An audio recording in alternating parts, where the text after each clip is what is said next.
Bonjour à tous, bienvenue dans cette nouvelle vidéo sur ma chaîne YouTube et on se retrouve aujourd'hui pour la review de l'épisode 13 de Koh Lanta, la revanche des 4 terres. Un épisode qui a déçu énormément de monde. Alors vraiment, il a presque fait l'unanimité contre lui, que ça soit sur ma vidéo review express de hier soir, sur Instagram, sur TikTok. Bon, sur TikTok, mes vidéos sont moins vues. Suivez-moi sur TikTok, n'hésitez pas, mais en tout cas voilà. Ou même sur Twitter, que ce soit sur mes posts à moi ou au global. Je pense, je fais une dédicace très amicale à mon collègue Anto du Rire qui fait également des vidéos sur Koh Lanta. Sa déception était palpable tout au long de la soirée, j'ai cru que cet homme allait mourir. Prenez des nouvelles sur sa santé aujourd'hui, hein, parce que peut-être qu'il va pas bien, il a pas l'air en forme. Donc voilà, prenez soin de cette personne. Voilà, il a vécu l'enfer, on sent qu'il a souffert. Et je pense qu'il a souffert pour une deuxième raison, c'est que je pense qu'il s'attendait pas, comme beaucoup peut-être, que l'épisode soit coupé en deux. Et donc quand tu t'y attends comme moi, alors que moi-même d'ailleurs au départ de la journée, le matin, j'en étais pas conscient. Et puis on m'a fait la remarque, on m'a dit t'as vu que l'épisode se termine plus tôt. T'as vu que probablement, il est même fort probable par rapport au nombre d'épisodes, par rapport à des dates qu'on nous a données sur l'orientation et la finale, c'est un épisode qui va être coupé en deux. Ce qui fait que moi, pendant le live qu'on a fait hier soir, et je vous remercie, on était encore plus de 250 en live, je vous remercie, on a passé un super moment. Et d'ailleurs ce live là vaut le coup d'être rattrapé, j'en reparle dans quelques instants. Parce que je parlerai pas de ça dans cette vidéo, en tout cas pas autant. Dans ce live là, justement j'ai évoqué le fait qu'il serait coupé en deux, les gens étaient surpris dans les commentaires, mais le fait qu'on se soit préparé, moi je m'y suis préparé toute la journée, vous avez eu le temps du live pour vous y préparer, donc ça a peut-être été un peu moins dur. Ceci étant, le contenu de l'épisode a également été critiqué, il y a beaucoup de choses qui ont été critiquées, et c'est un épisode qui vraiment est pénalisé par les travers des épisodes coupés en deux de cette manière, et donc c'est vraiment une catastrophe. Mais moi, ayant intégré avant que ça arrive, il y a des choses que j'ai pas du tout aimées. J'ai même, pour ceux qui sont attentifs dans le décor, le totem du sel est présent. Ça veut dire qu'à un moment donné, il va sortir. Alors vous allez voir quand. Et à ce moment-là, ceux qui connaissent la chaîne savent déjà pourquoi. Parce que il y a des choses sur lesquelles je suis intransigeant. Et ça, c'est pas possible. C'est pas possible ce qu'ils ont fait. Vraiment, c'est scandaleux. Et que personne sur Internet, parce que j'ai eu personne s'indigner particulièrement de ça, j'ai hâte de pouvoir le dézinguer moi-même. Mais voilà, ça viendra en temps voulu. En tout cas, je vous remercie donc, comme je le disais, d'avoir été en live hier. Et donc je pense que ça a peut-être affecté, en tout cas, moi j'étais moins déçu que la plupart des gens. J'ai juste pas trouvé l'épisode fou, mais moins déçu. Beaucoup de pubs en plus, parce que vu que l'épisode est plus court, t'as toujours le même nombre de pubs, donc t'as l'impression de prendre de la pub dans la gueule toute la soirée. Et puis ils ont mis une journée de tournage, donc ils ont étalé sur une tartine trop grande, comme dirait Bilbon, le peu qu'ils avaient. Et le peu qu'ils avaient, il y avait de tout, il y avait des trucs super, et il y avait des trucs pas bien. Et en fait le truc c'est que on peut se concentrer que sur ce qui est pas bien, mais il y avait aussi des choses bien, et je vais en parler dans cette vidéo. Vous le savez, je suis toujours honnête sur ma chaîne, on démonte pas tout, s'il y a des choses bien, on le dit, s'il y a des choses qui sont nulles, on va en parler. Bref, accrochez-vous, une review qui je l'espère vous plaira. Je reviens juste sur le live très rapidement. Hier, donc, je vous ai fait le live. Ce live, des fois, il vaut le coup d'être rattrapé, des fois pas forcément, mais là, il vaut le coup parce que j'ai lu un article de Pure Média que je ne refais pas ici dans cette vidéo, dans lequel il parle du coup de bluff qui aura lieu, normalement, la semaine prochaine. En tout cas, voilà, on y va tout droit. Et on a lu une interview. Sans déconner, l'interview est quand même assez lunaire. Donc, je vous laisserai aller la voir. N'hésitez pas à aller rattraper ça. Si vous avez un petit trajet en bagnole et que vous ne savez pas quoi faire, après cette vidéo, vous pouvez aller voir ça. Et je l'ai lu parce que ça sent le trek, mais alors ça sent le trek, mais ça sent le trek puissance 8 milliards. Et le truc, c'est qu'en plus, même ce qui est dit dans la déclaration me semble complètement faux de base. Donc allez voir ça, vous allez voir, parce que ça n'a aucun sens. J'en reparlerai quand même à la fin de cette vidéo rapidement, mais si vous voulez avoir tout le détail avec tout le propos, etc., vous pouvez aller rattraper le live d'hier. C'était très cool. Tous ceux qui étaient dans le live, j'ai vu, ont passé un bon moment. J'ai eu plutôt des retours super positifs, j'en étais content. Donc allez voir ça si vous voulez plus d'infos. Bref, ne perdons pas plus de temps, rentrons dans la review de l'épisode. Comme d'habitude, on démarre, on débrief le conseil, qu'est-ce qui s'est passé, etc. Il va y avoir 3 candidats globalement qui vont apparaître à l'écran. Le premier, c'est Jérôme Le Catalan. Alors, Jérôme Le Catalan, en fait, il est dans une attitude de on m'a trahi. Voilà, j'ai été... En fait, Jérôme Le Catalan dit ça me choque, ça me dérange pas que Maxime nous ait lâchés. Parce que je peux comprendre les ambassadeurs, blablabla, blablabla. Ok. Mais c'est le comment qui le gêne. C'est-à-dire le fait d'avoir absolument joué sur les deux tableaux, d'avoir absolument manipuler, on va dire, Pierre-Marie et Naïs pour qu'ils se disent « Ouais, oui, t'inquiète pas, on est avec toi, on est avec toi, on est avec vous, vous inquiétez pas, et finalement les trahir. Il dit il aurait très bien pu... Alors c'est sûr, hein, avec des collets d'immunité, etc., il vaut mieux quand même faire attention, mais bon, peu importe, ça aurait rien changé, je pense, même s'il avait juste acté son choix, ça n'aurait rien changé, parce que Pierre-Marie et Naïs n'ayant pas de collet d'immunité. Mais bon, peu importe.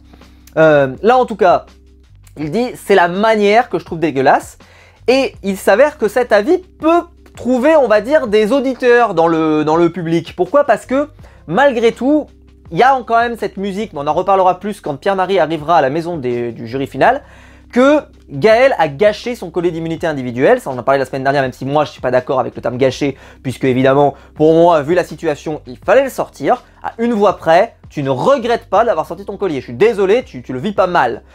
Si tu le vis mal, Gaël, c'est pas normal. Voilà. Moi-même, je ne prendrais pas un risque inconsidéré comme ça. Il y en a, hein. Et des fois, ça paye, et on dit bravo, félicitations. Pour moi, il faut vraiment, vraiment avoir les reins solides. Et là, vu l'attitude de Maxime, il y avait intérêt d'assurer ses arrières. Mais je vous avais expliqué ça la semaine dernière. Bref. Finalement, donc Jérôme le Catalan est très en colère, mais il est en colère évidemment d'avoir perdu ses amis, enfin ses alliés en tout cas, et d'avoir perdu, et que Maxime en tout cas est joué de cette manière. La deuxième personne qui va beaucoup s'exprimer en ce début d'épisode, c'est Jérôme, Jérôme le militaire, qui lui par contre, dans le sens inverse, a été très surpris de voir apparaître son nom. Alors, le fait qu'il y ait des gens qui votent, potentiellement, mais il dit, mais mon nom, je pensais pas quand même que le groupe se liguerait contre moi. Il y avait peut-être d'autres binômes à cibler, et là, voir mon nom écrit comme ça, à vouloir absolument me faire partir, et là, Jérôme le Catalan va reprendre. Il a raison de reprendre. Il faut reprendre. Parce que c'est de la désinformation qui est faite. Je rappelle que eux ne voulaient pas faire ça à l'origine. Ils n'avaient pas cette décision. C'est Maxime, pour les tester, qui ne sert à rien, puisqu'en plus, il ne veut même pas voter avec eux, mais c'était pour les tester, décide de leur demander de voter Jérôme. Jérôme le militaire. Pour voir leur loyauté, quoi. Et là, Jérôme, lui, il le dit clairement, il s'est pas caché, il dit Maxime nous a demandé, là, il se met pas la charge de responsabilité, personne l'a forcé, hein, mais il se met pas la charge de responsabilité tout seul, et il a raison. Il a raison. Là, il faut pas se laisser faire, là. Là, ça a été trop grave de laisser comme ça imaginer ou laisser l'imagination se laisser qu'en vrai, il voulait absolument éliminer Jérôme le militaire. Ce n'est pas le cas. Donc là, il le dit, mais j'ai trouvé que c'était... je trouvais qu'il n'a pas été assez... voilà, presque même... il aurait pu être un peu en colère, notre ami Jérôme, parce que là, Maxime, je l'ai trouvé, moi... j'ai trouvé moyen, moi, Maxime. Parce que quand on lui dit qu'il a joué sur les deux tableaux, il fait « Non, mais bof, machin. » Si, t'as joué sur les deux tableaux, Maxime, arrête de nous prendre pour des cons. Arrête de les prendre pour des cons, parce que ils ont des yeux, ils ont vu ce qui s'est passé dans la journée. T'es allé voir tout le monde. Donc, à un moment, il nous prend pour des lapins de 6 semaines, celui-ci. Qu'est-ce qui se passe? Bon. Finalement, et donc, Jérôme de l'Ouest dit « Bah, moi, en tout cas, j'ai retenu que... on a mis mon nom, et ben ceux qui ont mis mon nom, je vais les dégager. Donc Jérôme, le Catalan, il peut m'oublier, évidemment, alors là, il dit quand même, juste avant de partir au conseil, Claire, je pensais l'inviter pour un confort, parce que elle n'a pas forcément eu la chance d'en profiter autant que d'autres, et ben maintenant, elle est blacklistée. Voilà, j'ai adoré cette uppercut comme ça, le mec, il était là pour éteindre le monde entier. Dans cette séquence-là, Jérôme, je pense qu'il en avait gros sur la patate, il était là, on sent que le mec, il a sombré dans le côté obscur de la force, quoi. Mais bon.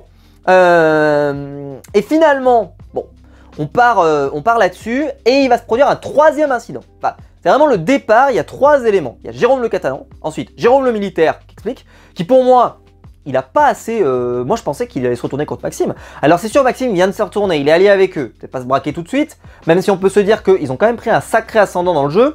Il faudrait compter les voix aux voix près, mais ils ont pris un sacré ascendant, même avec le vote noir de Jérôme, le Catalan. Je pense qu'en vrai, ça ne retournerait pas la table. Mais quand même, Jérôme, on sent qu'il... Voilà, Maxime a plus ou moins proposé son nom, et ça déclenche pas non plus des folies furieuses. Mais en tout cas, moi je suis très content que Jérôme le Catalan se soit pas laissé faire par la situation. Il a eu bien raison. Mais le troisième incident, c'est, on va dire, le clash, parce que c'est pas un clash, je vais en parler, entre Noémie et Claire. Alors parlons d'abord de Claire. En fait, d'abord, parlons de Noémie. Noémie est sur le camp, et en fait, on nous fait comprendre que Jérôme le Catalan et Claire, vu qu'ils sont un peu les deux derniers ils sont un peu dans leur coin, ils sont pas dans l'alliance majoritaire, et bien tout simplement, ils sont un peu exclus, ils se sentent mal à l'aise sur le camp, ils se sentent un peu seuls, ils se sentent peu, voilà, esselés, et donc malheureusement pour eux, voilà, ils se sentent plus bien, et presque, j'ai envie de dire, ils attendent leur heure, c'est un peu triste, mais ils attendent leur heure. Alors moi je me disais, tiens, c'est peut-être le moment dans lequel l'un des deux, ou les deux, vont aller chercher un collier d'immunité individuel, ça va pas se produire, mais je me suis dit, bah là, ils ont l'air désespérés, ils ont peur pour leur survie, je pensais que moi, on les verrait chercher un collier d'immunité, ce sera pas le cas dans l'épisode. Bon, finalement, Noémie est sur le camp, et là, elle cible Claire parce qu'en gros, le côté double jeu de Maxime, le côté je manipule, etc., où Maxime fait un peu l'innocent du village, eh bien, Noémie dit, franchement, vous avez bon dos, Claire, enfin, pour Jérôme le Catalan, lui, on peut moins lui faire le reproche. Mais pour Claire, elle dit, c'est bon dos parce que quand t'étais avec Johanna et que tu t'amusais plus ou moins à faire pareil, franchement, on t'a pas pointé du doigt. Et Claire, elle avait un peu des sanglots, alors elle n'a pas pleuré, mais elle est très émue. Parce qu'elle a dit en fait, Noémie attend le moment où je suis faible, le moment où je suis toute seule, pour me tailler. Alors, je ne savais pas que dire la vérité aux gens, c'était les tailler. Première nouvelle. Ah, j'ai appris ça, j'étais dans mon canapé, là j'ai fait, mais d'où Noémie a attaqué Claire? Elle a juste dit la vérité. Alors des fois la vérité ça fait mal. Ah ça peut arriver. Ah ouais ça peut arriver, ça arrive. Alors certains pourraient vous répondre, il y a des vérités qui sont pas toujours bonnes à dire. Oui. Ok. Oui. Mais quand même. Franchement, elle a juste dit la vérité. Johanna, nous on l'a vu jouer, hein. Ça fait aucune illusion pour le public, hein. Donc là, je sais pas si la séquence elle avait vocation à faire en sorte qu'on ait un peu de pitié pour Claire, etc. Mais moi j'ai regardé la séquence, j'ai dit, bah moi je suis désolé. Je suis d'accord avec Noémie. Et je ne sentais pas du tout le côté, on va dire, un peu harcèlement ou quoi que ce soit. Alors, je le sais, le montage à mon dos. Le montage à mon dos.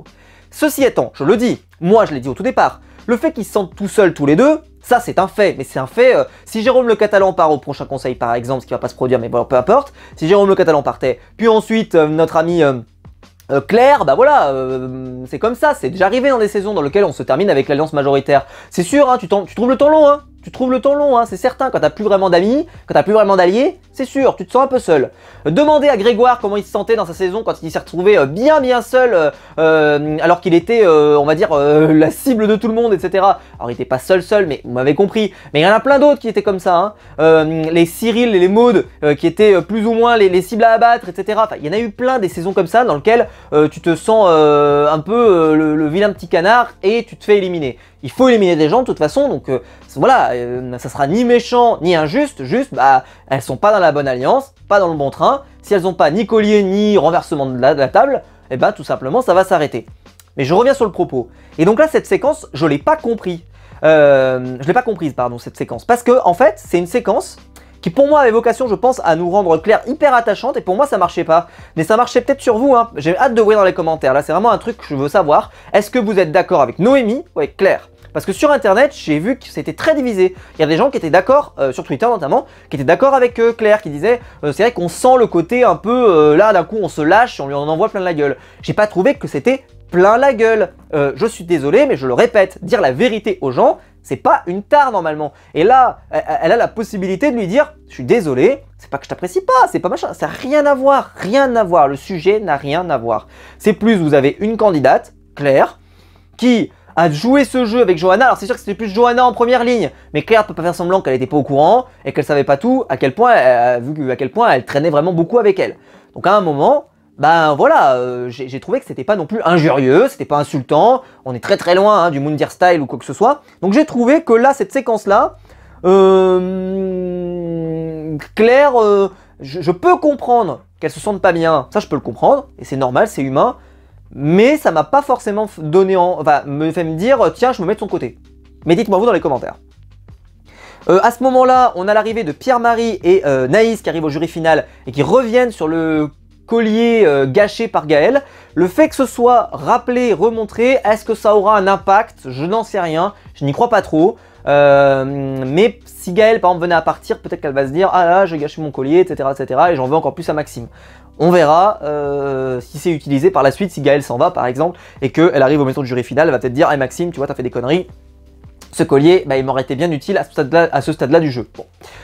Peu importe, la séquence est pas mal, ils y restent un petit moment, ils discutent, les gens sont très contents de voir arriver Pierre-Marie et Naïs, on va pas se mentir, ils sont quand même très contents, sauf que, de voir arriver Naïs, pardon, mais Pierre-Marie un peu moins, on sent qu'ils sont un peu surpris, je pense que Pierre-Marie était quand même quelqu'un d'apprécié, au-delà du fait des alliances que ce soit, mais je pense que c'est quelqu'un d'apprécié. Je vous le disais qu'il avait un profil de vainqueur et donc potentiellement je pense que les gens se seraient dit peut-être que c'est un moindre mal si c'est lui qui arrive par exemple et que c'est pas mon alliance majoritaire. Si je dois voter pour lui, c'est peut-être pas si grave parce que c'est quand même quelqu'un de plutôt sympathique. Bon, au final, ça sera pas lui, il faudra trouver un autre fusil d'épaule.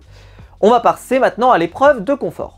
L'épreuve de confort, c'est pour moi le point fort de cet épisode. C'est l'épreuve de l'étoile, qui est un classique de Koh-Lanta. Alors, quand j'ai appris les règles, donc il allait avoir une épreuve éliminatoire, mais c'est une épreuve éliminatoire dans laquelle il y a une portion des candidats qui participent. Il y a plein de façons de faire, mais moi je trouve que les épreuves éliminatoires dans lesquelles tout le monde joue sa peau, c'est bien. Mais là, rajouter de la stratégie dans une sélection d'épreuves éliminatoires, je trouve que c'est très bien. Moi en tout cas, je trouve que c'est une bonne manière de faire des épreuves éliminatoires. Donc comment ça se passe? Le dernier de l'épreuve, il va à l'épreuve éliminatoire automatiquement. Le premier, il va choisir quelqu'un. Le deuxième, il va choisir quelqu'un et il y aura donc 3 personnes et l'une d'entre elles, lors de l'épreuve éliminatoire, quittera le jeu le soir même à la tombée de la nuit. On en reparle tout à l'heure. Moi, j'ai trouvé que c'était pas mal. Sur le papier, c'est intéressant. Je sais que tout le monde n'est pas fan des épreuves éliminatoires, mais pourquoi pas? Allez, pourquoi pas? Là, je vois arriver le truc, je dis bon, c'est intéressant. C'est en plus une épreuve où globalement, quand même, tout le monde peut essayer de s'en sortir. Voilà, c'est une épreuve qui peut convenir à des gabarits assez différents, des choses assez différentes. Donc allez, pourquoi pas. Finalement, on part avec une info au départ, c'est que le premier, on va choisir en premier, et en plus il aura la récompense, et le deuxième choisit. Mais au tout départ, dans la présentation de Denis, il n'est pas précisé, j'ai vérifié cette fois-ci, parce que vous me prenez des fois, vous me disiez hier, lors du live, qu'on n'avait pas le droit de choisir le deuxième, j'ai dit non, il me semble pas dans l'extrait que j'ai vu que c'est pas précisé.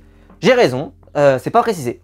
Par contre, quand ils sont dans l'épreuve, Denis dit à l'oral, le seul moyen aujourd'hui d'être protégé, c'est justement de finir premier et deuxième. Ce qui sous-entend que les premiers et deuxièmes ne sont pas éligibles. Voilà. Mais j'ai bien vérifié, ce n'est pas précisé au départ. C'est précisé au milieu de l'épreuve. Probablement que ça a été précisé au départ, mais que ça a été coupé. En tout cas, ce n'était pas précisé. Voilà, je le précise juste pour que ça soit dit. Parce que moi, j'imaginais, dans ce cas-là, même finir premier ne vous garantit pas d'être à l'épreuve éliminatoire. Parce que si le deuxième choisit le premier en disant lui il va à l'épreuve éliminatoire, c'est possible. Enfin, je veux dire, c'est pas logique, mais c'est possible. Quelqu'un qui voudrait vraiment éliminer ce mec-là, hop, il dit Jérôme, je peux pas le voir, hop, dégage. Voilà, enfin, dégage, je me comprends, mais va à l'épreuve éliminatoire. Ce sera pas le cas. Et je trouve qu'en plus de la façon dont c'était présenté, c'était vraiment le côté de si vous faites partie du reste, vous êtes sur la sellette, quoi. Bon. Donc, à la grande surprise générale, Maxime tombe le premier. Maxime qui, il faut le dire, était revenu en pleine forme, après avoir pas mal mangé, a été très performant sur les épreuves récentes, et là il tombe le premier. C'était vraiment surprenant, je ne m'y attendais absolument pas. Je pensais que quelqu'un d'autre tomberait, je ne sais pas forcément qui, mais franchement je n'y croyais pas du tout pour lui. Bon. Il va y avoir ensuite pas mal de chutes, et on va terminer avec un final fort, au moment en fait où ils vont descendre d'un rang. Il y aura Maël, Claire, Jérôme le militaire et Céline. Céline qu'on voit peu à l'écran, mais qui s'est trouvé une place en tout cas globalement lors de l'épreuve. Claire, c'est pas la première fois qu'elle est performante sur des épreuves. Maël, lui, c'est pour moi celui qui, dans cette partie de l'aventure, on en reparlera au fur et à mesure, je trouve qu'il s'est vachement révélé. Notamment, moi je sais qu'il m'a éclaté aux yeux lors du parcours du combattant, où je n'en espérais pas tant de Maël, et que je trouve sur cette partie en individuel, il est plutôt intéressant, voilà. Mais bon, voilà, je vais pas faire de suspense non plus, hein, voilà. Moi j'ai choisi mon camp, vous le savez, sur cette chaîne. Je suis fan de Jérôme le militaire, et franchement, je suis trop content qu'il ait gagné. Donc il gagne, pour info. Et alors, le moment marrant, c'est quand il reste Jérôme et Maël. Maël lui dit, allez Jérôme, tu me la laisses. Alors ce qui est très drôle, parce que Jérôme, on sait qu'il a vraiment envie de gagner les épreuves, on sait qu'il avait hâte de commencer la partie en individuel, ça a pas l'air d'être trop le genre. Et là il lui répond, lui dit non, je te le dis tout de suite, je suis vraiment très très bien. Et c'est vrai qu'on voyait qu'il avait l'air en détente, il avait limite l'air en bronzage. Alors pas autant que Candice, parce que pour moi on fera jamais mieux que Candice. Candice, elle se faisait les ongles, faut quand même le rappeler, vraiment elle était en détente totale. Alors que là, Jérôme, c'est juste qu'il a trouvé une bonne position, il est très à l'aise, et au final, il finit par s'imposer. Maël n'a pas été du tout ridicule, franchement, il a plutôt il a été plutôt très efficace. Donc, victoire de Jérôme Deslandes, Jérôme le militaire. Je suis désolé, j'ai du mal à dire Jérôme Deslandes, je dis Jérôme le militaire. C'est comme ça, c'est sur la chaîne, c'est comme ça, c'est entre nous, c'est son petit surnom de chez nous. Donc Jérôme est le premier à choisir. Il va pouvoir choisir, donc, en sachant que on connaît déjà le premier choisi, puisque c'est le dernier. Donc ça, hop, lui, il est déjà dans le sac. Eh bien, Jérôme le Catalan, Jérôme le militaire, pardon, justement, on avait compris que il n'a pas du tout aimé qu'on mette son nom. Eh ben, il va pas le rater, il va pas hésiter une seule seconde. Jérôme, il dit Jérôme le Catalan, parce que il fait partie de ceux qui ont mis mon nom, qui en plus, franchement, à la base, ils n'avaient pas forcément envie de mettre mon nom, etc. Et au final, ils l'ont mis. Eh ben, allez hop, dans la charrette. Maël arrive derrière, on sait que Maël et Jérôme, ils s'entendent bien. Maël, même stratégie. Claire, désolé, t'as fait pareil. Hop, au revoir madame. Bon, c'est inéluctable. De toute façon, si Jérôme le Catalan ou Claire ne gagnaient pas, c'était foutu parce que ils allaient être choisis, quoi. Ils sont dans l'alliance minoritaire et ils rejoignent. Et donc ce qui fait qu'au final il y a un peu tous les parias, si tu regardes. Parce que Maxime, même s'il a intégré l'alliance récemment, il était un peu électron libre. Et les deux autres qui sont un peu parias, hop, tous ensemble. Ce qui fait d'ailleurs quand ils arriveront au confort, notre ami Jérôme le militaire va quand même dire dans le plus grand des calmes, moi, qui part ce soir, franchement je m'en fous. Alors Maël dira oui bon peut-être que quand même Maxime il nous a quand même aidé quoi. Mais Jérôme fait ouais bon écoute franchement là nous tous là on est là. C'est ce qui compte. Voilà c'est ce qui compte. Voilà concentrons-nous sur l'essentiel. Le reste on verra bien quoi. Donc ça m'a fait rire ce constat. Ça n'a pas trop réagi. Ça aurait pu, tu vois, vraiment les choquer, etc., etc. Au final, ça n'a pas trop réagi. Parce que je pense que Jérôme le Catalan et Claire comprennent ce choix, en fait. Pour eux, c'est un choix logique, c'est un choix de suite. C'est pas ni de l'acharnement, ni du harcèlement. Contrairement à ce qu'on disait pour Claire tout à l'heure. C'est plutôt juste la suite logique de la stratégie en cours. Désolé pour eux, mais ils sont pas dans le bon train, malheureusement pour eux. On part maintenant pour, on va dire, vide-camp, remplissage et confort chez l'habitant. J'ai oublié de citer que, évidemment, la récompense pour la première personne était une visite d'une mangrove et d'aller manger des fruits avec une famille. Je ne l'ai pas dit d'ailleurs non plus, Jérôme le militaire choisit Maël, par logique, il est le deuxième. Maël voulait choisir Jérôme potentiellement pour lui en offrir un. Il dit écoute, c'est moi qui te l'offre, on y va ensemble. Je trouvais ça logique. Il a fini deuxième, ils ont fini en plus deuxième assez nettement, ils étaient vraiment tous les deux à la fin. C'est normal. J'ai pas précisé aussi que Gaëlle, c'est une énième fois dans laquelle elle fait des contre-performances et elle est extrêmement déçue et qu'elle dit qu'elle est éclatée au sol. Je le dis, si le storytelling de ce truc-là, c'est qu'à la fin, elle nous gagne les poteaux et l'orientation, on va voir trouble. On va voir trouble, les enfants. Parce que vraiment, t'as l'impression qu'il y a un storytelling qui s'est installé de Gaëlle, ils nous ont laissé tous les passages dans lesquels elle est nulle, nulle, nulle, et elle-même, elle te dit qu'elle est nulle. Et là, boum, révélation de fin, elle te gagne, hop, les poteaux, l'orientation, blam. Je dis pas que ça va arriver, je dis juste que si ça arrive, il va y avoir un storytelling sur le truc qui va être assez magnifique. Mais ça, on en reparlera en temps voulu. Donc, il va y avoir donc le confort. Je vais détailler par étapes. Parce qu'en gros, il y a la vide-camp. Il y a vide-camp remplissage, vous allez voir. Il y a le confort. Et il y a l'île de l'exil dans lequel sont les nommés du soir. Commençons d'abord par le confort, qui pour moi n'a pas offert particulièrement de séquences intéressantes. On sentait que ça remplissait. Bon, d'habitude je vous disais qu'ils sont vachement expédiés. Là, ils ont laissé plus de temps, puisque comme je vous l'ai dit, c'est du remplissage. Et là, ça a été le moment, j'ai envie de dire Sandrine Rousseau, j'ai envie de te dire. Moment Sandrine Rousseau. Maël a eu une révélation divine en plein milieu de la mangrove. Il est l'écologie, voilà, il va voter écologiste en 2027, hein, Maël, parce que là, révélation, c'est à chaque fois que l'on fait deux petites actions par jour, on change l'humanité. C'est beau, c'est beau, c'est beau. On pourrait mettre une plaque quelque part. Mettez un panneau, hein, c'est magnifique.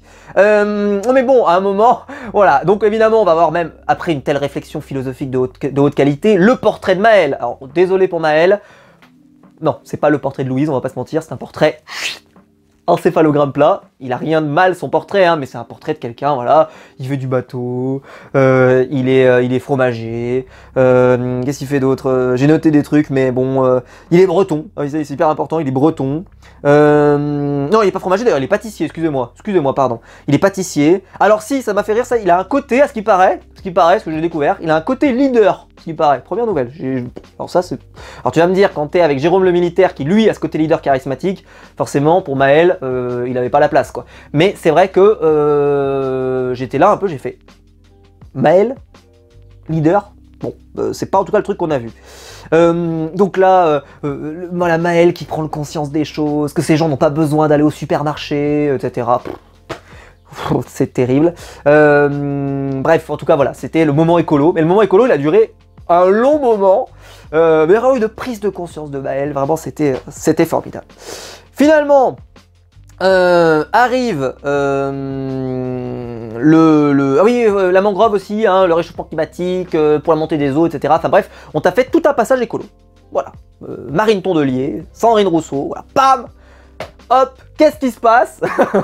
Mais bon, c'était très bien, moi je suis très content qu'on apprenne des choses, que ce soit pédagogique, etc. Pourquoi pas? Je veux dire, je suis pas sûr que tout le monde était expert de la mangrove, moi le premier, c'était sympathique, mais c'est vrai que ça faisait vraiment... J'ai pris conscience des choses. J'ai eu une révélation ce matin. Oh. Tout à fait. Bref. Et là, sur le camp, ils vont retrouver le t-shirt perdu. Ouais. Ça vous intéressait ça? C'était très intéressant. Ils ont les filles, parce qu'il reste que 3 filles sur le camp, puisqu'il y a ceux qui sont au confort, ceux qui sont à l'exil, et il en reste 3. Et les 3, elles sont contentes de vivre ensemble, et Gaëlle, elle pleure du fait qu'elles soient toutes les 3. Bon, ok, je voyais pas trop pourquoi c'était émouvant, je voyais pas trop, enfin, je sais pas, c'était... j'étais pas dedans là. Là, j'étais pas là, j'étais pas. Voilà, j'ai regardé ça, j'étais pas là. Vous étiez là, hein, mais moi j'étais pas là. J'étais là, j'ai dit, il y a mon corps, tu vois, il était là. Et puis bah moi j'étais à côté, j'ai dit, bah toi tu regardes ça, mais moi, bref, ça n'avait, enfin honnêtement ça doit pas passer au montage ce truc là, mais bon ça passe. Ils ont retrouvé le t-shirt, formidable, c'était exceptionnel. Et la meilleure partie, c'est ce que je vous expliquais tout à l'heure, qu'il y a quand même du remplissage, oui, mais il y a aussi des bonnes choses. Tout le passage, Maxime, Jérôme et Claire sur l'île de l'exil. Alors là, bon, je peux en parler pendant des heures. On va faire un focus sur Maxime, parce que là, j'ai pris des notes. Alors déjà, Maxime, il trouve du coco par terre. D'accord, il trouve comme ça. Clac. Et là, il se dit, tiens, je vais la planquer. Oui, c'est vrai. Je vais la planquer. Comme ça, moi, j'aurai plus d'énergie pour ce soir. Et les autres, ils vont rien bouffer, j'en ai rien à foutre. C'était comme ça. Je promets que c'est pas exagéré. Séquence suivante. C'est la suite. Jérôme et Claire trouvent également du coco par terre, comme ça, paf. Et ils décident de partager, même si Jérôme n'est pas fan de voir Maxime, et qu'en plus ils sont coincés sur un caillou. Il dit, on va pas faire les cons, viens boire avec nous, viens boire un petit coup à la maison, j'ai envie de te dire. Il est gentil ce Jérôme. Maxime, qui, alors, au moment où on lui fait la proposition, il est en train de s'enfiler. Là, alors d'ailleurs, ça j'ai pas pu demander, mais j'adorerais savoir. Est-ce que Jérôme le Catalan et Claire ont découvert ça ce soir, ou est-ce qu'ils en ont parlé à la maison du jury final? Pour savoir. Parce que s'ils ont découvert ça ce soir, ils ont dû se marrer devant l'épisode, mais qu'ils ont dû se marrer. Ça, je les connais pas assez malheureusement, qui me contactent sur Instagram, j'ai envie de te dire s'ils regardent mes vidéos. Mais franchement, j'aimerais trop savoir s'ils l'ont su. Parce que tu sais, après, quand Maxime il sort, etc., t'oublies, peut-être que t'en reparles pas, ou tu te souviens plus, etc., peu importe, j'en sais rien. Parce qu'il suffit que Jérôme et Claire qui sortent plus tard, ici 4-5 jours, tu auras oublié, puis tu t'en souviendras plus, tu reviendras plus là-dessus. Et donc j'aimerais bien savoir s'il l'a découvert. Parce que là, je me dis, moi, si j'étais avec ma télécommande et que je le voyais faire, je me dis, oh purée, la saloperie, quoi. Bon, peu importe. Donc là, donc, après avoir bouffé, là, il se mange la noix de coco, mais vraiment, il se fait ça dans le plus grand des calmes. Il arrive, il boit la noix de coco avec les autres, puis finalement, il se barre, il trouve de la canne à sucre, et il la garde pour lui tout seul aussi. Bref, parce que quand il arrive, en plus Jérôme lui dit, écoute, on partage, etc. Bon, je vais pas te mentir, on va pas rester tous ensemble non plus, voilà, c'est bon, stop. Mais voilà, mais on peut dire quand même que Jérôme, je trouve qu'il fait quand même des efforts. Alors c'est pas exceptionnel, mais il fait des efforts.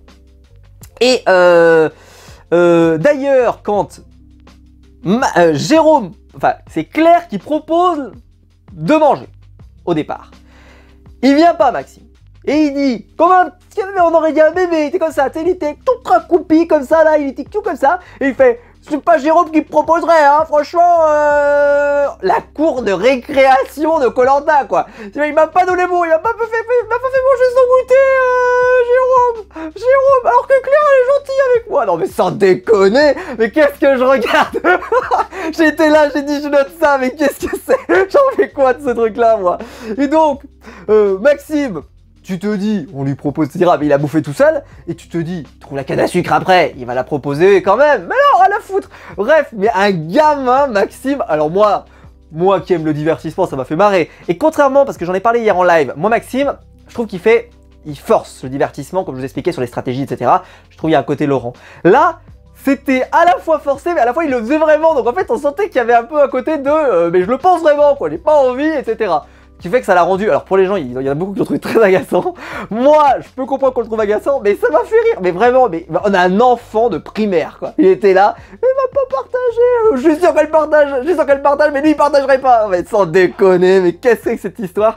Et d'ailleurs, je n'ai pas dit aussi, en termes de montage, vous savez que je suis très attentif au montage, quand Maxime, je sais pas ce qu'on fera en taux du rire, franchement j'ai hâte de voir. Mais quand Maxime il arrive pour manger la noix de coco, ils ont mis une musique comme ça, mais tu sais, une musique marrante, quoi, t'as l'impression. Mais vraiment la séquence, là par exemple, c'est vraiment une séquence géniale. Voilà, là je le dis, c'est vraiment une séquence géniale. Bref, voilà, ça c'est vraiment une séquence qui me fait marrer. Enfin, il n'y avait pas tout acheté dans cet épisode. Finalement, on arrive ensuite à l'épreuve de nuit. On arrive donc à l'épreuve éliminatoire. Déjà, bon, l'atmosphère était sympa, de nuit, ok, pourquoi pas. Même si ça va provoquer un handicap, mais on en parle juste après. Vous avez vu qu'un objet est apparu. Alors restons calmes, pas de raison de s'énerver, restons calmes. L'épreuve était, alors comment ils ont appelé ça? C'est l'épreuve de la rose des vents à libérer avec un labyrinthe à suivre. Alors je rends hommage à l'une de mes abonnées qui m'a raconté que cette épreuve était librement inspirée en tout cas du professeur Layton. Alors je suis désolé de ne pas avoir l'expertise du professeur Layton, en tout cas je ne connais pas assez malheureusement pour pouvoir vous transmettre mon savoir. J'aurais dû, voilà, mes abonnés seraient des meilleurs reviews que moi très probablement. Je n'ai rien compris, mais rien. Il y a des palais qui bougent. Ah mais il y a des palais qui bougent. Oula mais ça bougeait, qu'est-ce que ça bougeait? C'était beau, qu'est-ce que c'était beau. Ça bougeait à gauche, à droite, en avant, en arrière. Vous voulez savoir où est-ce qu'ils en étaient? Non, mais on s'en fout de toute façon. Vous voulez voir des plans sur le truc du jeu? Non, mais on s'en fout en vrai. Vous voulez voir où est-ce qu'ils en sont, leurs réflexions, etc. Mais on s'en fout en vrai. Ils en ont eu rien à carrer. Rien à carrer. Vous le savez, ceux qui connaissent la chaîne, je vous expliquais tout à l'heure, je suis très attentif au fait que quand on fait une épreuve, des fois il y a des super idées, mais qui sont hyper mal filmées et on comprend rien. Il y a des fois des épreuves moyennes, mais au moins elles sont bien filmées, on comprend. Là, mais ils ont même pas eu envie qu'on comprenne. Alors je sais, il fait nuit, même si c'est éclairé quand même, machin, etc. Mais vraiment, ils ont rien fait pour qu'on aide. T'avais quasiment jamais de vue de plateau du dessus. Même, t'as une vue de plateau du dessus, mais tu sais pas où on en est. On en a eu des fois, des puzzles, des machins, où tu vois par exemple Martin qui se plante avec le serpent qui est dans le mauvais sens et on fait un zoom dessus pour t'expliquer, etc. Enfin, on comprend. Là, on comprend rien. On ne comprend rien. Donc la seule chose qu'on attend, c'est qu'ils finissent. Mais, me demandez pas pourquoi Claire, elle était coincée. J'en sais rien du tout. Pourquoi Maxime, il était coincé? Mais j'en sais rien du tout. Alors peut-être que voilà, les grands experts du professeur Layton, pour vous, ça vous a semblé clair. Mais alors moi, personnellement, j'ai passé mon temps à me dire, mais je me fais chier, mais un truc de fou. Parce qu'en fait, on ne comprend pas ce qui se passe. On comprend pas où ils en sont, on comprend pas ce qui se passe, on comprend rien. Alors donc, pour information, donc Jérôme le Catalan est qualifié le premier, après 1 minute 30. On est content de le savoir, hein, mais on est content. Puis finalement, Claire se qualifie, après un temps qui n'est pas donné, et Maxime finit donc éliminé, au grand regret de ses fans. L'épreuve, mais la mauvaise idée, Peut-être que l'idée n'était pas mauvaise sur le papier, mais alors la réal, oh, il n'y a rien à faire. Vraiment, mais c'est une catastrophe. Enfin, je veux dire, à la prod, vous n'êtes pas dit, on comprend pas ce qu'on fait, on comprend pas ce qu'on voit, on comprend rien, qu'est-ce qui se passe, qu'est-ce que font ces gens? Aidez-nous, quoi. Alors peut-être que je suis trop investi et peut-être qu'il n'y a que moi qui veux comprendre les épreuves. Ça c'est aussi. Moi j'attendais de savoir qui finit. Hein. Ah ouais, mais ça bougeait des palais. Oh, que ça bougeait des palais. C'était magnifique. Oh, ah ouais, tiens, t'as vu, il est à gauche. Ah ouais, t'as vu, il est en bas. Ah ouais. Oh, mais franchement, quoi. Aidez-nous, quoi. Enfin, moi, peut-être que d'autres n'ont pas envie de comprendre, hein. Parce que comme je vous l'ai dit, j'ai pas vu que ça râlait tant que ça sur Internet. Mais, oh, faut râler, là. Faut dire stop, quoi. Quand vous faites des épreuves, pensez à comment ça rend. Pensez-y en amont. Vous faites un concept, faites une épreuve, vous dites comment les gens peuvent comprendre. Aidez-nous. Moi, souvent, vous savez, pendant des années, je le disais, pourquoi vous mettez pas des petits compteurs en bas avec des numéros pour qu'on sache où on en est, etc. Ils l'ont fait après, etc. Je dis pas qu'ils l'ont fait parce que je l'ai demandé. Je dis juste que tout ce qui aide à comprendre, quand on fait un plan aérien par-dessus, quand on fait, bah voilà, bah, tout peut aider. Ou sur le côté, un plan aérien, des fois, vous savez, sur le côté, comme ça, et on voit les choses, etc. Enfin, il y a parfois plein de choses qu'on peut faire, ou une caméra sur la tête, ou j'en sais rien, peu importe. Mais aidez-nous. Aidez-nous. Là, rien à foutre. Enfin bon. Et donc là, Maxime, qui a perdu, je l'ai trouvé très classe, un peu dans le côté de j'ai très mal vécu ma première élimination, mais là je peux m'en vouloir qu'à moi, et je pars. Je trouve que c'est vrai qu'effectivement, quand on part sur une épreuve éliminatoire, je sais pas comment vous dire, mais je pense qu'à avaler, c'est différent quand tu pars au conseil où tu peux te dire peut-être que j'aurais pu faire autrement, peut-être que j'aurais pu faire une autre stratégie, peut-être que j'aurais pu faire une autre alliance, etc. Là, t'as pas été bon. En plus, Maxime peut même pas s'en vouloir parce qu'il a pas été bon sur l'épreuve d'avant, donc il a même pas été nommé. Donc lui, il s'est retrouvé dans le sac tout seul. Donc il est éliminé. Alors il va faire référence en disant je parlais, il va utiliser un imparfait, j'évoquais Bertrand Camel, BK, qui, vous savez, est parti sur une épreuve éliminatoire. Alors, ce qui m'a surpris, c'est que j'ai pas eu l'impression qu'au montage, Maxime, vous avez parlé de BK dans l'épisode en question, alors est-ce que c'était dans le précédent? Peut-être que vous pouvez me corriger, peut-être que je l'ai raté en prenant mes notes, ce qui est possible, mais je ne l'ai pas vu. Et donc là, cette phrase, elle m'a semblé sortir d'un peu de nulle part, en disant, tiens, je parlais, j'évoquais, bon, je sais pas pourquoi, on n'a pas le contexte, dans quelles circonstances le nom de BK a été cité, etc. Là, j'ai pas l'info. Et donc, il s'en va, et il fait un petit discours aussi sur sa maman, qui, il espère, sera fier de lui, etc., etc. Voilà. Et il s'en va. Faut le dire, Maxime, moi je l'ai dit, hein, il nous a fait l'animation, on peut pas le dire le contraire. Après, voilà, c'était un peu on fait l'animation pour faire l'animation, ce qui est appréciable, mais bon. Maintenant, c'est vrai qu'on perd quand même un candidat qui nous a vachement animé la saison, donc il faut le dire. Je suis déçu qu'il parte, même si c'était pas mon candidat préféré, que je voulais pas le voir gagner. Je trouve que c'est un candidat qui nous a voilà, donné du spectacle, et j'en demande pas mieux. Donc je le remercie pour ça. Maintenant, voilà. Vous savez que plus moi j'étais team Adrien, alors ça, je sais qu'on n'est pas tous d'accord là-dessus. Bon. Là, Claire, vraiment, elle est remontée. Je vais me venger. C'est une saison sur la vengeance cette année. Hein. Je vais me venger. Je te retrouverai, Fantomas. Bon, elle a pas dit ça, mais bon. Car vraiment, ils se sont acharnés contre moi. Ils se sont acharnés contre moi. La phrase m'a semblé quand même un petit peu rude. Et surtout Noémie. Oh là là, la pauvre. Et donc, Denis leur dit, votre journée n'est pas finie. Vous allez vous rendre sur l'île de l'exil, vous allez y retourner.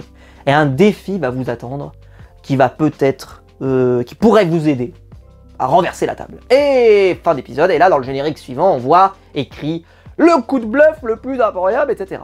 Alors je vous encourage à aller voir le live que j'ai fait hier sur le coup de bluff, parce que le coup de bluff, je rappelle que c'était un truc qui devait avoir un truc au long terme, avec des conséquences de fou, etc. On est à 2 semaines de la fin. On n'a pas la même définition du long terme. On n'a pas la même définition du long terme. Ah non. Parce que tout le monde, moi, il y a plein de gens qui me parlaient du coup de bluff, mais depuis déjà longtemps, et qui se disaient justement, il va bien arriver tôt, parce que si c'est un truc long terme, il faut qu'il démarre, quoi. Et il faut que ça dure, etc. Finalement, ça va se produire là, il reste 4 épisodes, on va même pas compter les poteaux et l'orientation, parce que là, il n'y a pas de coup de bluff, donc il n'y a que 2 épisodes qui nous restent. C'est ça le long terme? 4 jours? Alors, ce qui a été dit dans la déclaration, et ce que je citais hier, c'est que c'est aussi l'impact aussi, parce que ça renverse la table. Genre, on n'a jamais eu de renversement de la table. Voilà, on n'a jamais eu. Ah, si, on a déjà eu, évidemment, dans Koh-Lanta, on a déjà eu des gens qui étaient mal embarqués et qui finissent par s'en sortir, soit en trouvant un collier, soit machin, on en a eu. Même à ce stade-là, hein, on en a déjà eu. Donc, bon, je sais pas. Je suis assez circonspect. Même j'ai envie de dire par exemple Théoura qui attrape son totem à la fin et qui se qualifie pour la finale, etc. Enfin, il était mal embarqué, finalement il y arrive. Enfin bref, il y en a eu des trucs où vraiment il semblait très très mal embarqué. Alors il n'y avait pas le côté coup de bluff. Donc là on a hâte de savoir ce que c'est que ce coup de bluff. Qu'est-ce qu'il y a dans ce coffre? Alors on a vu qu'il y avait un coffre avec 2 entrées. Moi j'espère qu'il y a quand même un défi avant, parce qu'en fait il va falloir remplir l'épisode suivant. Parce que l'épisode suivant il y aura immunité plus conseil. Donc moi je suis content sur le papier parce que je fais suffisamment la remarque de dire ils remplissent pas les épisodes coupés en deux. Là ils ont l'air de vouloir le remplir. Donc j'espère qu'il y a un vrai défi pour qu'ils obtiennent quelque chose. Je sais pas ce que ça peut être, il y a un vrai défi. Genre trouver quelque chose, je sais pas quoi, peu importe, mais en tout cas trouver une clé, peut-être, j'en sais rien, peu importe. Ils trouvent la clé, ils ouvrent le coffre. Et ensuite, voilà, ça rajoutera un petit peu de choses, ça sera pas incroyable, mais ça rajoutera des choses. Mais j'aimerais bien quand même qu'il y ait, avec pourquoi pas des énigmes et tout, ça pourrait être sympa, pour remplir l'épisode. Moi, je leur fais suffisamment la remarque que les épisodes coupés en deux ne seraient pas une tare si ils sont remplis. S'ils sont pas remplis ou s'ils sont pas remplis de vide, c'est intéressant. Là, ils ont l'air de vouloir un peu le remplir, on verra ce que ça donne. Donc, le problème, c'est le fait de nous avoir dit que le coup de bluff il allait fonctionner. Bah, en fait, on sait déjà qu'ils vont trouver ce qu'il y a dans le coffret. Et je sais pas ce qu'il y a dans le coffret, mais ça va fonctionner en fait. Et donc Noémie, bah, je suis désolé, mais tu fais tes bagages en fait. Il n'y a aucune chance. Enfin, et donc je trouve que ça nous a vachement gâché le potentiel de cette fin de saison en fait. Là, tu pouvais te dire peut-être que... Alors, et en plus, le coup de bluff là, on avait vraiment le sentiment, moi quand je le voyais de Denis, que ça nous racontait que c'était que les candidats avaient fait quelque chose d'exceptionnel, quelque chose d'inattendu. Mais si c'est la prod qui leur l'a donné, bah, en fait c'est pas inattendu, c'est pas exceptionnel, ils ont juste fait ce qui est marqué sur le papier, on peut imaginer. Donc j'ai hâte de savoir ce qu'il y a dans ce coffre. Je vais pas faire de théorie, mais j'ai hâte de savoir ce qu'il y a dans ce coffre. Parce que si dans ce coffre, en fait le coup de bluff il est tout cuit, il est tout prêt, il n'y a plus qu'à le faire entre guillemets, hein, bah je trouve que c'est moins impressionnant, c'est moins exaltant, non? Et puis pareil, je trouve que c'est vraiment une volonté de la prod, je trouve, de relancer le jeu. C'est-à-dire de faire en sorte que ça soit pas si prévisible la fin. Parce que la fin, sinon, bah, Jérôme le Catalan s'en va, et puis Claire s'en va, ou l'inverse. Donc ils essaient de relancer le jeu. Mais ça fait forcer. J'ai envie de te dire, parfois aussi il y a des saisons de Koh-Lanta où ça, bah, ça peut se terminer comme ça. C'est-à-dire que ils ont fait une mauvaise alliance, ils sont sanctionnés, ils sont punis, et voilà, c'est terminé. Donc là, on a l'impression que la production, en tout cas c'est le sentiment que j'ai, sauve Jérôme, et enfin on verra, hein, mais Jérôme est clair. Et si c'est le cas, je trouve que c'est un impact et une influence de la prod qui est énorme. C'est presque injuste. Alors je dis ça, ils ont gagné leur épreuve, tous les deux, voilà, il y a des raisons. Mais si c'est un truc juste pour faire un truc et leur permettre de gagner, je trouve que ça veut dire qu'on leur donnerait tout cuit. Donc j'ai hâte de savoir ce que c'est. J'ai hâte de savoir si justement, est-ce qu'il va y avoir quand même un jeu des candidats pour faire en sorte que ça prenne, je sais pas quoi, enfin bon, j'ai hâte de savoir. Est-ce que par exemple le but ça sera, je sais pas moi, d'attirer tous les votes contre soi, ou j'en sais rien, enfin il faut voir, mais j'ai pas trop d'idées, mais on verra, parce que j'ai pas tellement d'idées de ce que ça peut être sur le papier comme ça, faudra voir, proposer des choses dans les commentaires, mais... Parce que moi je pensais que ça serait peut-être par rapport au collier zoné ou des choses comme ça, mais peut-être d'ailleurs que dans la mallette il va y avoir l'idée que si un collier a été trouvé, j'en sais rien, enfin faut voir, j'ai pas d'idée, mais on verra. Mais ce que je veux dire par là, c'est que si le coup de bluff est complètement organisé, bah peut-être Denis t'avais presque l'impression que ça le surprenait, tu sais, il était comme ça, il faisait c'est le plus grand coup de bluff, etc. Et finalement, bah si tout est prémédité, bah non. Et donc je trouve que ça gâche le truc, et en plus le fait de savoir qu'il fonctionne ce coup de bluff, on aurait préféré limite ne pas le savoir, ne pas l'avoir dans la bande-annonce, qu'on y aille comme ça là, et que, alors est-ce qu'ils se sont dit, le teasing est pas assez fort sur la saison, et les audiences sont pas bonnes, donc on va teaser à mort sur le coup de bluff, et comme ça les gens vont venir, mais le risque c'est qu'à force d'avoir créé de la hype, bah les gens sont déçus. Alors moi, j'ai plus trop de hype sur ce coup de bluff, parce que je pense que ça va flopper comme le trek de nuit, je l'ai dit hier en live, vous pouvez aller lire l'interview, vous allez voir, vous allez vous marrer, hein. Mais hier, il y avait encore 30% à peu près des gens qui étaient en live avec moi qui avaient encore espoir que ce soit très très bien et à la hauteur de leurs attentes, et il y avait 70% qui franchement étaient soit déçus, soit avec les dernières infos, ils croyaient plus trop à ce coup de bluff. J'espère qu'on se trompe, j'espère que je me trompe, mais je me dis aussi, il vaut mieux que j'ai pas d'attente, comme ça au moins je serai agréablement surpris si jamais c'est bien. Mais là honnêtement, on n'en prend pas le chemin. Voilà, mais dites-moi vous dans les commentaires évidemment ce que vous pensez que ça sera le coup de bluff, votre théorie, etc. Est-ce que vous aussi vous trouvez qu'il arrive tard par rapport à la promesse, par rapport... Enfin dites-moi ça. Que pensez-vous de l'élimination de Maxime? Ça m'intéresse énormément. Revenez beaucoup sur le Claire Noémie. Donnez-moi votre avis dans les commentaires parce que ça m'intéresse beaucoup pour savoir vraiment ce que vous en avez pensé. Je sais qu'il y a le montage, donc il faut quand même y penser, il y a le montage, donc peut-être qu'on n'a pas tout vu, et peut-être qu'il y a eu vraiment un pressing de la part de Noémie sur Claire, et donc ça on le voit pas forcément. Et en tout cas de ce qu'on a vu, il n'y a pas mort d'homme quoi. Pour moi de mon point de vue, mais dites-moi ça dans les commentaires. Et si la vidéo vous a plu, évidemment, vous pouvez la liker, vous pouvez vous abonner, vous pouvez la partager sur les réseaux sociaux. Vous avez le bouton rejoindre ici sous la vidéo si vous voulez devenir un membre soutien et soutenir la chaîne financièrement et je vous en remercie. Et quant à nous, on se retrouve très vite pour de nouvelles vidéos. Ciao!